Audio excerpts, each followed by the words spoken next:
What's up, everybody, and welcome back to another episode of the Juicy Jet podcast. I'm your host, Kevin Rooney, and we are back 9 days away from the NFL draft. It's crazy how quickly this is coming upon us. But I was gonna record yesterday, but I figured we get into single digits away from the NFL draft in Green Bay, Wisconsin, which I will be traveling out to next Wednesday night. So I'm very excited. This will be my seventh NFL draft that I'm going to see in person. And I'll tell you guys all about what it's like to go to a draft in a little bit. But we got a bunch of topics today. I'm not going to do a mock draft because it's just going to take up too much time. But what I want to do is we'll do a trivia question. I want to talk a little bit about some of the news around Allen Lazard. I want to talk about this event that I went to, this Jets fan event out in New York City, which was amazing. And then we'll talk a little bit about Mason Graham. He actually visited the Jets for a top 30 visit, so I want to talk a little bit about that. We'll do a gym break, and then I'll take you back in time to the first draft I ever went to back in 2014 and how I kind of became obsessed with going to this event that is now all over the country. So let's get started.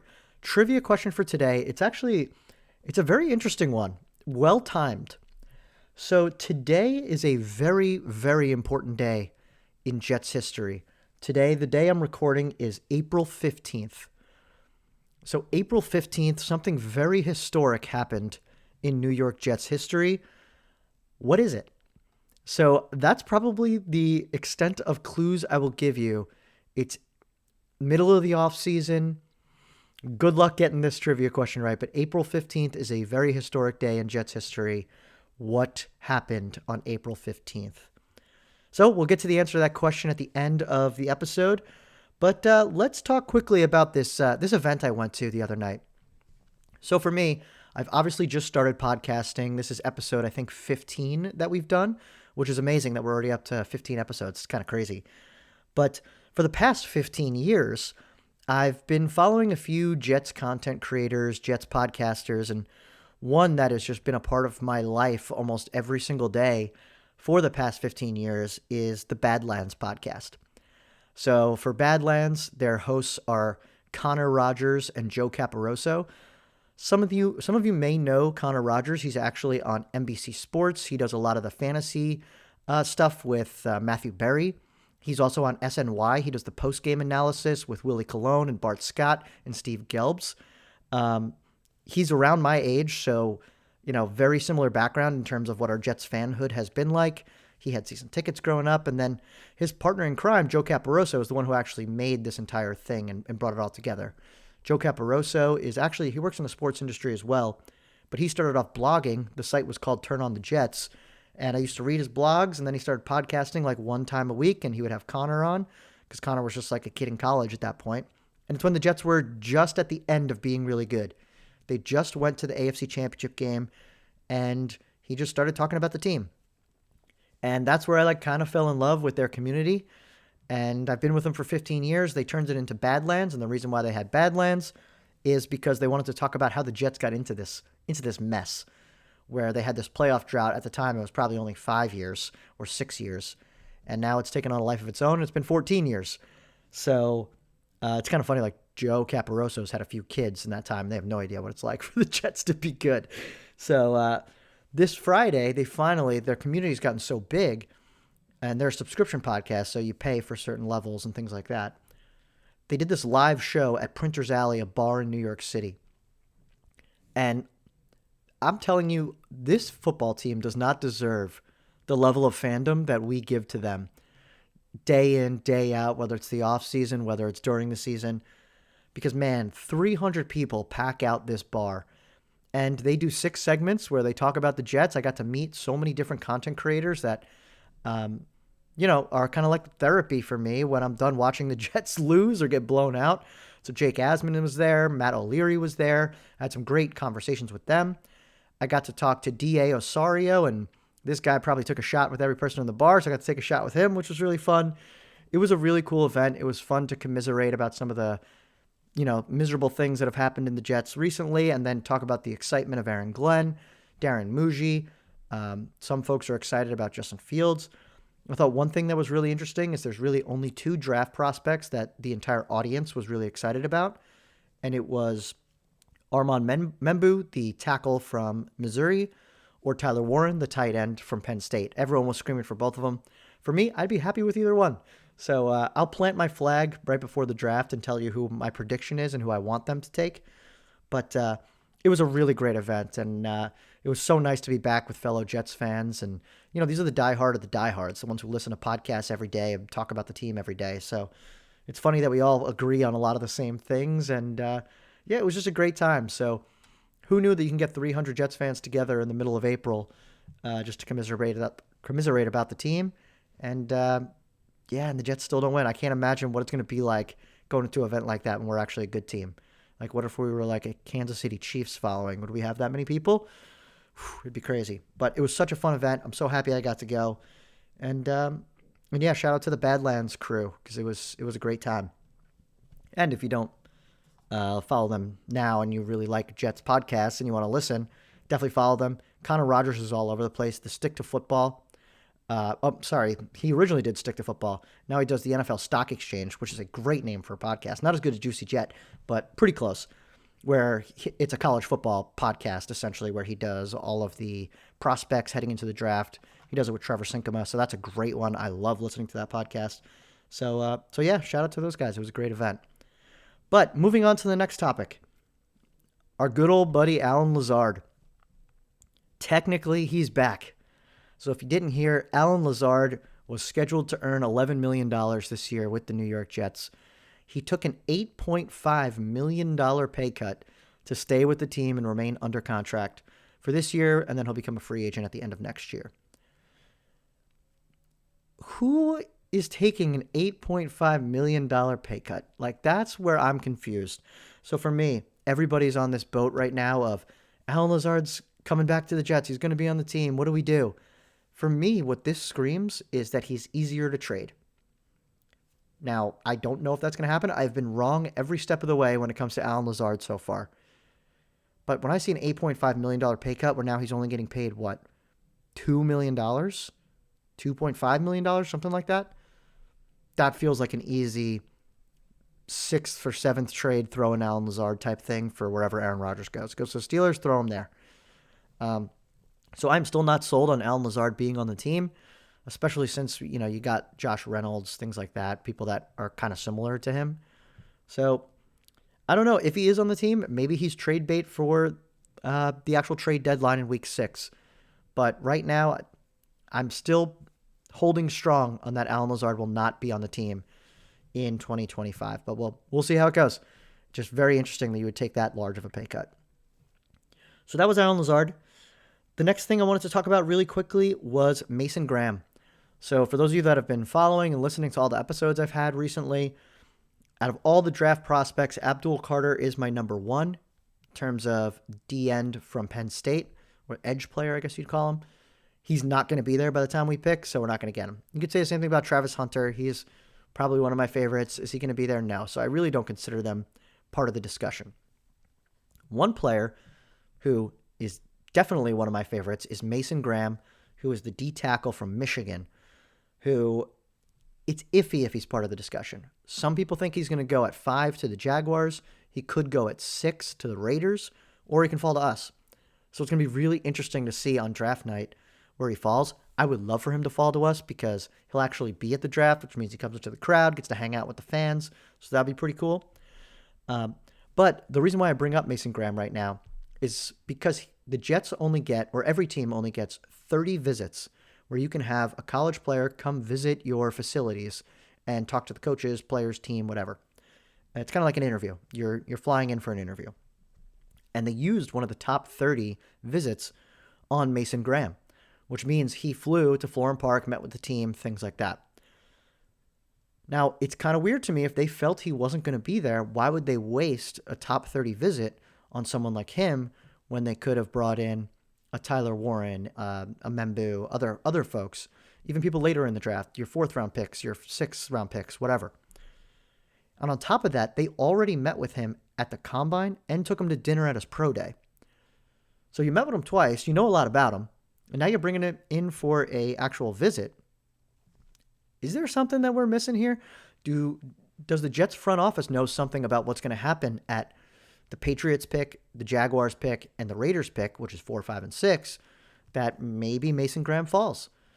Now, for me, the reason I really want him is because he's going to be a great stud player. He's actually been compared to Quinnen Williams, which is actually really funny.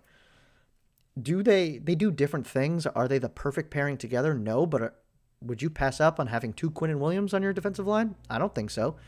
And we need a defensive tackle next to him so badly. So I would be personally so excited about Mason Graham. I think he's probably a top 5 player in the draft. He's one of the only blue chip players left. I think when you look at blue chip, you're thinking like Abdul Carter, Travis Hunter. You'd probably go Ashton Genty, the running back from Boise State. Then you'd probably go Mason Graham, maybe Tyler Warren after that. So it depends. Like, that's where it starts to get a little shaky. So if I have a chance to take a top 4, top 5 player right there, I'm going to do it. And I do think that the team is going to want to build out from the inside out, meaning the trenches, defensive line or offensive line, outward towards the skill positions. That's just my guess based on what the Lions were built like. So we'll see. I'm very excited about Mason Graham. I hope he's one of the picks that I hope he's one of the people that we can pick. Like I said, I don't know if he's going to be there, but all these signs are really getting me excited, and I hate getting ahead of myself like this, but you can't help it this time of year when there's nothing else to do besides read the reports, listen to the beat reporters, things like that. So Mason Graham, we'll see, but very excited that he's coming in for a visit. All right, let's do a quick gym break. So those of you who are first time here, gym break, I'm a Jets, Islanders, Mets fan, and we do Silent K for the Knicks, just because I like to talk about them too. First of all, before I get into the actual gym stuff, what a crazy Masters. Rory McIlroy finally wins. Unbelievable. I thought he blew it again for it feels like every year he's blowing one of these majors. And he did blow it. He had a 5-foot putt to win and he missed. Yeah, it was probably longer than that, but I like to exaggerate. And then he comes back and he could have folded like an accordion, but no, he comes back in on the extra hole against Justin Rose and he wins. So good for Rory. I was never a huge Rory fan because he was always compared to Tiger, and Tiger was always my guy. But it's good for him. I mean, he's been a staple, probably one of the better golfers of our generation. So it was nice to see him win, and the emotion, and you could just feel it all release from him as he put on the green jacket. So that was cool, and it was just so exciting. The finish was great for golf fans. Next up, the Islanders. Islanders lose I think they were 2-13 to finish the season. It was horrible. They missed the playoffs. They had so many chances to make the playoffs. They've got 2 games left now, but they're already out of it. So the last home game's tonight, and I think their final game is Thursday, maybe. But yeah, done with the Islanders at this point. See you next season. Hopefully we retool. Then the Knicks. The Knicks are the 3rd seed. 3rd seed, they're going to be playing the Pistons. I think it's actually next week or this weekend. So we got a little bit of time for the Knicks, but hopefully everybody's healthy, and that should be an interesting series. The Knicks have been just the team that loses to everyone they're supposed to lose to and beats everyone they're supposed to beat. They're supposed to beat the Pistons, so hopefully this is a quick first round for them, and we'll see what happens in the second round with who they have to play and things like that. And then let's talk about probably the best team in all my sports right now is the New York Mets. Mets look awesome, and their offense isn't even firing on all cylinders at this point. Soto hit his second bomb last night, so that was good to see. Pete is playing like an MVP, so that's fun. The pitching, the bullpen's been great, except for really Diaz. He's the only one that I think needs to settle down a little bit. And then starting pitching hasn't been horrible. We've been getting by with the pitching that we've got, so it's been really fun to watch. I think we're the only team in baseball that hasn't lost 2 straight games yet, so it's fun to watch. Fun watching the Braves suck too. So the Mets, they're the squad that we're going to be following from here on out. So very excited about our New York Mets. So that is our quick gym break. Now what I want to do. Let's talk a little bit about the NFL draft, because most people, when I tell them that I'm a big fan of the NFL draft, they don't really get it. Most of them are like, aren't they just picking players? I don't really understand. What are you watching when you're at the draft? It's a great question, because that's really all it is no one's even there. There may be 17 prospects that are there that get picked and they come into the crowd. Everything else is us just watching Roger Goodell say who got picked, and that's it. But for context, I mentioned before I've been to 7 NFL drafts live in person. So it started in 2014. I went to the last draft at Radio City Music Hall in New York City. Then I went to the one in Philly. Then I went to Dallas, so Philly was 2017, Dallas was 2018.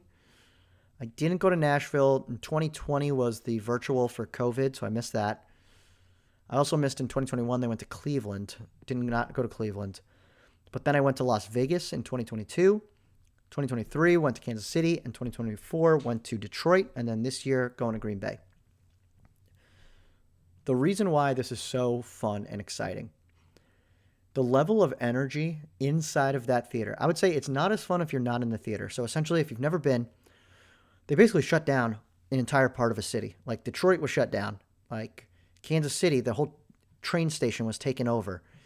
And there's a theater that is like an outdoor theater. It has a roof, but the backside of it is all open. And you can fit hundreds of thousands of people on the lawn looking into the theater. But if you manage to get tickets into the theater, which is probably only for a couple hundred people, it is an incredible experience because it is the diehard of the diehard fans that are nerding out about their favorite players, their teams. Everyone's super nice. It's not like a Jets fans hate Dolphins fans type thing. It's like I took a picture with a guy who was dressed as Ray Finkel last year, so that was hilarious. It's really like a Comic-Con for football fans, which is wild to say. I don't really dress up. The most I do is I do a Jets blazer normally, but that's about it. So yeah, I'm sure you'll see it on TV when I go to Green Bay. But like the energy inside of the theater is like so high. Everyone's so excited. The one thing that can ruin it is if one of your friends texts you and says, on Twitter, I heard X person's getting drafted, because people that are not at the draft will actually know who's getting drafted because of all the leaks and things like that before I will, being at the draft. So I'm always waiting for Roger Goodell to say something. I don't look at Twitter because I like, the surprise element in the moment.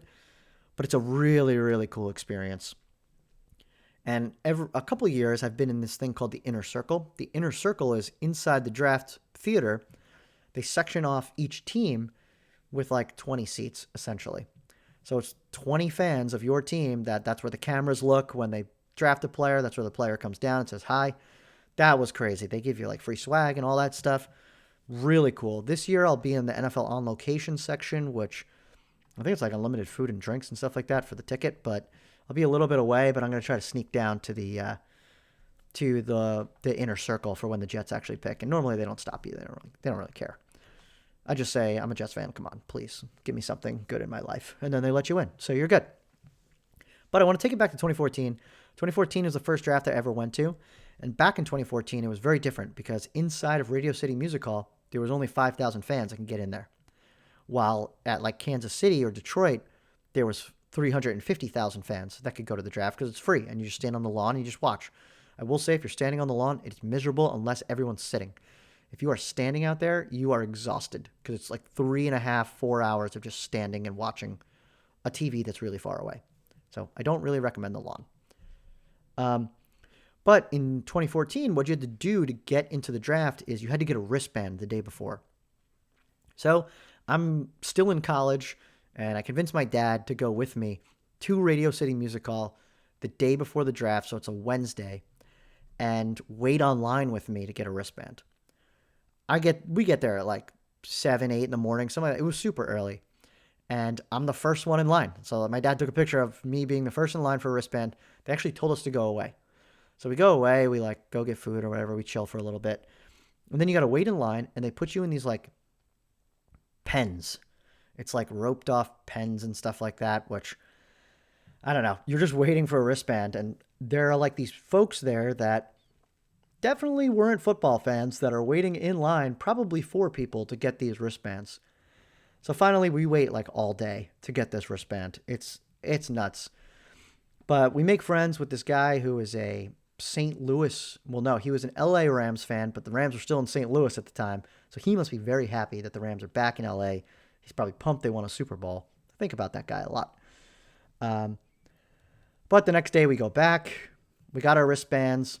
We're waiting in these pens again because now we got to wait to get into the actual theater. So this is like a 48-hour experience just to get inside the theater for this draft.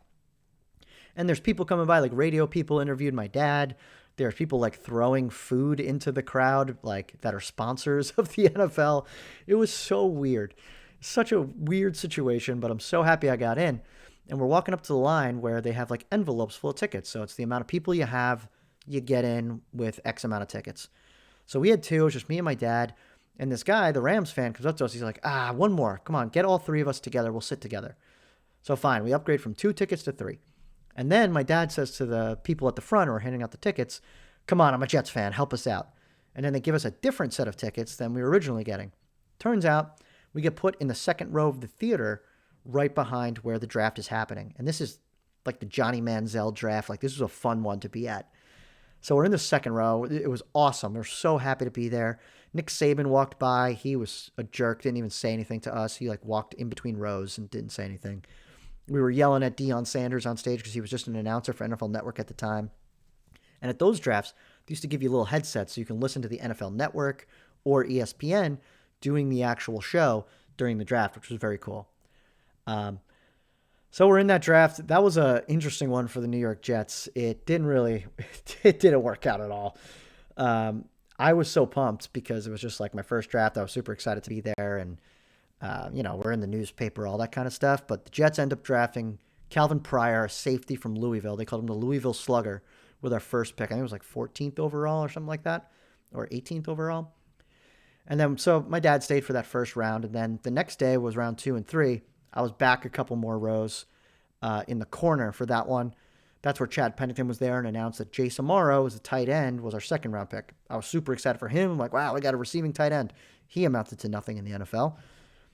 And then we ended up drafting 10 more players. This is the Idzik 12 draft where he never traded out. So we drafted Dex McDougal, Jalen Saunders, Shaq Evans, Dakota Dozier, Jeremiah George, Brandon Dixon, Quincy Enunwa, that one worked out, IK and Impali, who punched Geno Smith in the face, Taj Boyd, who just went to Clemson with Rex Ryan's son, Trevor Riley, who got I forgot what happened. Oh, he was like 27 when we drafted him. So it was a horrible draft for us. But for me, I got to stay there. I stayed there all 3 days. The third day, I sat all the way up top in the second level, and that's when Michael Sam got drafted, who was the first openly gay player to be drafted into the NFL. So that was a cool moment. They stopped the draft for all that.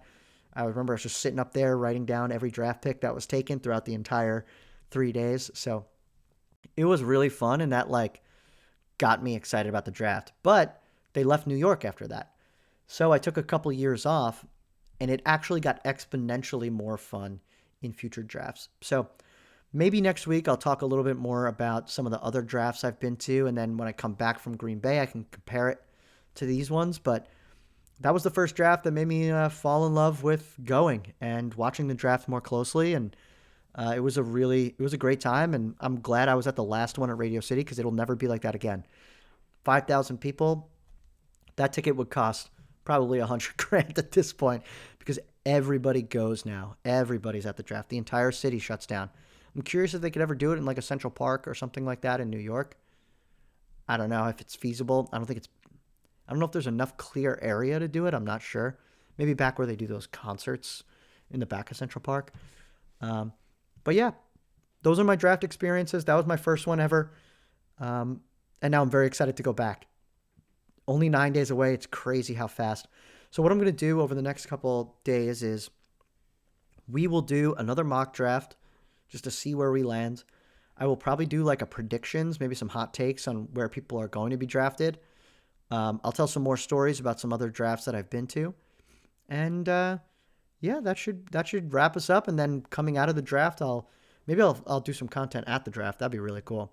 And then coming out of the draft, we'll just recap all the players the Jets took, what I liked, what I didn't like.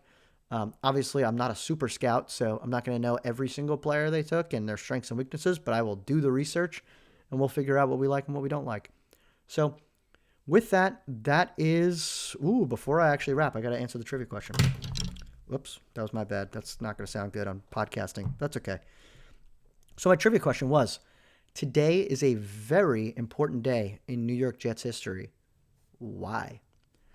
And the answer is on April 15th, 1963, Sonny Werblin bought the New York Jets previously, and on this day, he changed the name from the New York Titans to the New York Jets. And the reason for that is because they were moving the team to Shea Stadium, which was right between two of the biggest airports in America at that time with LaGuardia and JFK. And it was kind of like the jet-setting era where commercial airlines was becoming a bigger thing. And it was also space flight was a bigger topic. So the whole Jets thing was a very popular thing around that time. And then the second piece to it, which I believe, I haven't been told this is true or not, it rhymed with Mets. So I thought that was kind of funny. So that is why April 15th is so important, is the day we became the New York Jets, and my life was ruined forever. So thank you, Sonny Werblin. So with that, that is another episode of the Juicy Jet podcast. Please give me a follow on TikTok at JuicyJet25, Twitter, Kevin Rooney25. I will be back probably in the next couple days with a couple of those mock drafts and things like that. Talk a little bit more about what's coming in the next 9 days. And thank you all for listening, and I'll talk to you again real soon. Bye-bye.